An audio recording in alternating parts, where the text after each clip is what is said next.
So what is the definition of prayer? If somebody were to ask you, what is prayer? What is it? Okay, that's a very interesting question. Prayer has many meanings. One of the meaning of prayer is like a request. One may request for healing or healing for somebody. One may request to become a channel in order to bless a certain city or the world. Or sometimes prayer could mean also mantra, like a word of power like Om or Om Shanti. So when a person is under stress, the person may repeat the mantra Om Shanti Shanti Om or Om Shanti Shanti Ji or He in order to generate inner peace. So sometimes mantra can be repeated in order to calm oneself, in order to be centered. Why would something like that work? Why would there be a specific word like Om that would work to do that? You see, the word Om is very sacred. It is connected with the creation. In the Rig Veda, it was stated that in the Rig Veda, it talked about the Word. In the beginning was the Word, and the Word was with the Supreme Brahma, or what we call the Supreme God. This is exactly the same thing with, if I'm not mistaken, with Saint John. And this mantra Om is very powerful. It is universal. It is one of the 72 names of God in the book called Sohar. So in the book Sohar, it is called Alif, Bab, Men. Alif stands for A, Bab is U, Men is M. So this Am or Om. So when this Om is repeated regularly, it generates energy. At the same time, it makes the person calm, and the person is able to think clearly. What about, so when we talk about St. John, for example, in the beginning was the Word, so are there a number of different words that can have that kind of effect? Okay, so in St. John, it also talks about in the beginning was the Word. Now, this word, Om or Am, is really very powerful. A lot of people use this mantra unknowingly. This is connected with the creative act. So when a mother is giving birth, unknowingly, when the mother is giving birth, the mother would say the word Ah, then O or U, then while giving birth. So if you talk to lots of mothers, they will say, yes, I use all those words. So this word is really very, very powerful. It gives you lots of energy. So just by repeating this for about 5-10 minutes, so much energy is generated that the person can continue to work, especially for people who are stressed out. Just by repeating this word, they generate so much inner energy and physical energy that they can continue working. And also, another thing is that the mantra Om, if I may say this, but this is a little bit maybe too much for the public, when a man and a woman unite, in love during sex act, they unconsciously say, oh, and they say, don't stop. So if these words, like you said, that they calm you or make you not stressed out, but they've got to do much more. Do they connect you with God so that your prayers are more true? Excellent. That's really a good question. So by repeating the mantra Om, you increase the degree of connection with your higher self. This is seen as a light above your head. So with ordinary people, there's only a thin line above the head. This is what you call the spiritual cord. By repeating this mantra regularly, the light on top of the head becomes stronger and stronger, so it improves your connection with your higher soul or with your higher self and with God, of course. Now, going back to the mantra Om, the mantra Om is very, very powerful. It's always connected with God.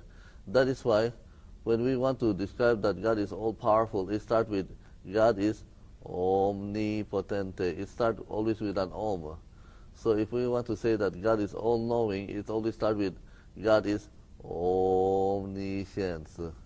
Or if we want to describe that God is everywhere, so we would say God is omnipresence. So even the church somehow unknowingly used the mantra Om. Okay. What about prayer as like a request? I think so much of the Western world, especially in the U.S., when they think of prayer, they think, please God, can I have a new job? Please God, will you do this? What about that? Okay, that is another prayer for materialization or for petition. A person may request for a job or for higher pay. That is very effective, but on the condition that they have to do something good. Yes, you see, it is stated quite clearly that you ask and it shall be given, but you have to generate good karma. How? By doing unto others what you want others to do unto you. This is the law. So if a person wants a job, a promotion, they have to give money to charitable organizations, spiritual organizations, to people in need. So just petitioning God isn't enough. You have to become karmically entitled. You see, you cannot harvest something without planting. So if a person wants income or money, the person has to give money wisely away to people in need, to organizations in need.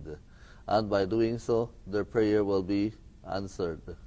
So that's one of the reasons, and possibly, that prayers aren't always answered because somebody's not karmically entitled? That is correct. Mm-hmm. What about if you were trying to teach somebody to pray, so many times we think, okay, please God this, please God that, but is please the way, or is, I've noticed from you say thank you in advance for. Good point. For example, when you pray, if you just say please, may I have this or that, there's a lot of doubt. So when you pray, you have to say, Lord God, or to the Supreme God, thank you for this, thank you for that. When you say thank you for this, thank you for that, you have full faith. So you're already thanking the Lord in advance. Thank you for the healing. Thank you for the abundance. By doing so, there's so much faith that the manifestation of your wish or your request is granted rapidly. So, so that's like part of it. If we were going to say a trick or a secret of prayer, it's thanking God in advance with the faith that it will be answered. Exactly, you're absolutely right. Okay, great. What other forms of prayer are there? Beside maybe thanking God and saying words of power, is meditation a form of prayer? Yes, you can also say that meditation is a form of prayer. Like in meditation on twin hearts, what we do is we first invoke for divine blessing. We ask God to make us an instrument of the peace. So we concentrate on the hand, we put our hands outward, then we say the prayer of Saint Francis of Assisi, for example. We would visualize the earth in front of us, then we would say, Lord, make us an instrument of your peace. So we feel the inner peace within us and radiate the peace to the earth. Where there is hatred, love, so we feel the love, then project love. Where there is injury, pardon. So we bless the earth with peace, with love, and the spirit of forgiveness. Like, for example, if there is trouble in the Middle East, if thousands or hundreds of thousands of people would bless Middle East with peace, love, and forgiveness, then there may be substantial, significant change or improvement. Or if people bless Africa or India and Pakistan, then there will be substantial change. This prayer can also be used to bless families that are having some internal friction. A higher level of prayer would be, they would say, okay, Lord, please make me an instrument so that I may radiate your divine light, your divine love, and your divine power to this whole room or to this whole city. So the person may meditate for 10, 20, 30 minutes, just becoming a channel and radiating this light, this divine light, divine love all over a certain area. So that's a higher level of prayer, because the person is no longer thinking about himself, but of other people. How does something like that work? There have been studies at Harvard, I understand, where like a heart doctor took 12 patients, heart patients, and 12 heart patients, and asked some people to pray for 112 and nobody to pray for the other 12, and nobody knew who was being prayed for, but the people that were prayed for improved substantially. So how does something like that work? Okay, when a person requests for healing for the patient, what happened is that the prayer is answered by the angels, the healing angels. Now, what are angels? Angels are actually beings of consciousness but exist in energy form, in light form. Like in our case, we exist in physical form, body form. So these angels are also like us, beings with consciousness, but they exist in light form, invisible form, energy form. So when you pray to God, these great beings, they come down and they help this patient recover. Let's say they work harmoniously together with the doctor in helping the patient improve. Why wouldn't they go and help the patients improve on their own? I mean, why does there need to be a request from an outside? You have to have a request. If you stand outside the door and you don't knock or ring the bell, the door will not be opened. And so that's the meaning of that biblical phrase then. You must ask first and before you'll be given. True, Knock true, before true. it'll be open. Yes. You have to request because, you know, your freedom, your free will is respected. You want to be helped, that's good. You don't want to be helped, it's also okay. Okay, one of the most common uses of prayer is inner peace. As you know that when you interact with people, there's always a lot of friction because there's differences in temperament or personality between one person and another person. I mean, every day this happens several times. So to achieve inner peace, you can always invoke for divine blessing for inner peace. For example, the prayer of Saint Francis can be used to do that. Make me an instrument of your peace. So what you do is you feel the peace within you. Where there's hatred, let me sow love. If there's any hatred within you, you invoke for divine love to come into you and transform the hatred into understanding and compassion. Would you suggest to people that before they begin any project, before they begin any day, before they sit down and eat their meal, I mean, like, how often do you pray? Almost every day. Every day, and like before, and several times a day, right? probably. And like, I mean, you know, I notice that when you teach a meeting, you walk in and you pray first before you ever start speaking. Why is that? It makes life a lot easier. You know, it's like you can do things on your own, or you can do things with the divine help.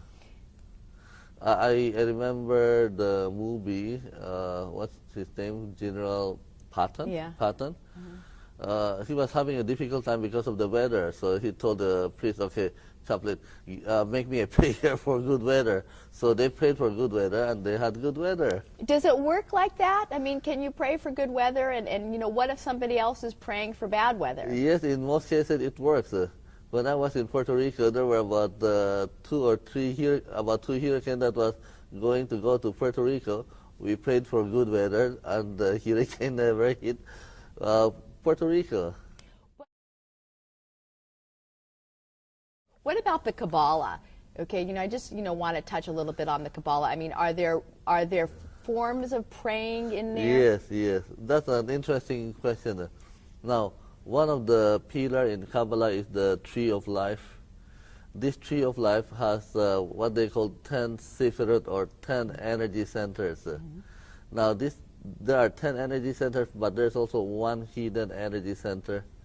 Now, this energy center corresponds to the Lord's Prayer. Would you like just a short explanation? Yes. Not complete, just a short one. For example, the first sephirah is called Keter, the crown. So when you say the word Our Father, you have to concentrate on the crown. Right. What is the purpose of the meaning of Our Father? It is to remind you that who you are, that you are not the body, but you are actually a spiritual being, that you are a soul, that you are a child of God. We are all children of God. So when a person meditates on the word Our Father, they would meditate on the crown, and they would say, yes, I'm not the body. I'm actually a child of God. I'm a spiritual being of divine intelligence, divine love, divine power. I'm always connected with my spiritual parents. And the whole Lord's Prayer then can be connected with the 11 sephirot, or the 11 major chakras within the body. Would you recommend to people the Lord's Prayer as like a really good, solid foundation? It's an excellent meditation because it reminds you of who you are. At the same time, it reminds you of the virtues that you have to manifest within you. For example, holy be thy name. Holy be thy name is connected with two centers. One is the asna and the throat. This is connected with the thinking faculty. This is connected with the expression. So when we say holy be thy name, so you have to remember, okay, what comes out of my mind and my mouth must be wholesome, must be good. Which brings us back to words, because I mean, even what about the power of words, just even in general speaking? Words are extremely powerful. You have to watch what you say, because sometimes when you say certain things repeatedly, it tends to happen. Which, I mean, is that kind of like our affirmations like that a form of prayer? You see, words is creative. It has power to manifest. So it's very important to be very careful with what we say about other people. So when we say positive things to other people, then the person grows. When we excessively criticize other people, the person wither. So if somebody thinks, oh, well, I'm just going to say this behind another person's back, it's not like that. The person will respond. The next time you meet the person may not be so nice. You can also say that prayer is a way of communicating with God, with the higher beings, with the angels.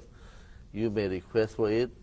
Prayer can also be used, as I said earlier, to remind you of certain virtues. Prayer can also be used to make oneself a channel.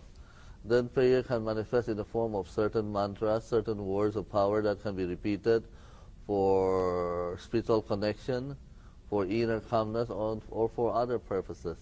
So hopefully with this interview, people will be reminded that God exists and that God is everywhere.